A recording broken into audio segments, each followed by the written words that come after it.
প্রিয় দর্শক, আমাদের এবারের শিল্পী মৌসুমী সীমা, কথা বলবো তার সাথে। আপু, আপনাকে হিজল তামালে স্বাগত জানাচ্ছি। কেমন আছেন? আলহামদুলিল্লাহ, অনেক ভালো আছি, অসংখ্য ধন্যবাদ।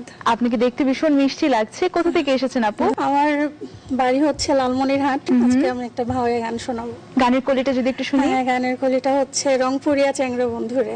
বাহ, গানের অর্থটা কিরকম? এটা হচ্ছে যে আমাদের এলাকায় তো রংপুর, তো রংপুরের ছেলেদেরকে চ্যাংড়া বলা হয়। আচ্ছা। ছেলে না, অ্যাটলিস্ট একটু যারা তরুণ তাদেরকে তো ভালোবেসে বলা হচ্ছে যে রংপুরিয়া চ্যাংড়া বন্ধুরে। আর কি, সে যদি বাসায় আসে তাকে কিভাবে আপ্যায়ন করা হবে, আচ্ছা, তাকে ভাওয়াইয়া গান শোনানো হবে, বিন্নি ধানের খই খাওয়ানো হবে। মানে রংপুরের যে ঐতিহ্যগুলো আছে সবকিছুই ফুটে উঠেছে।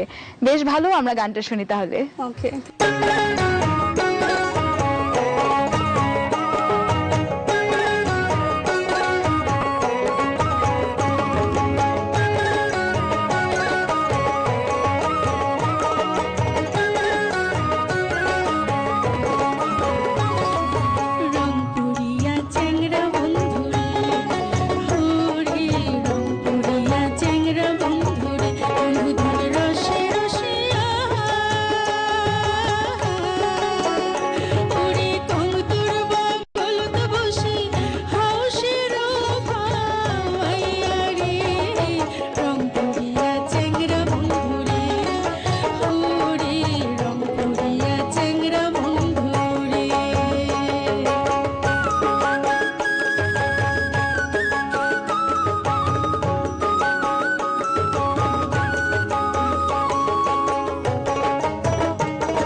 শীতল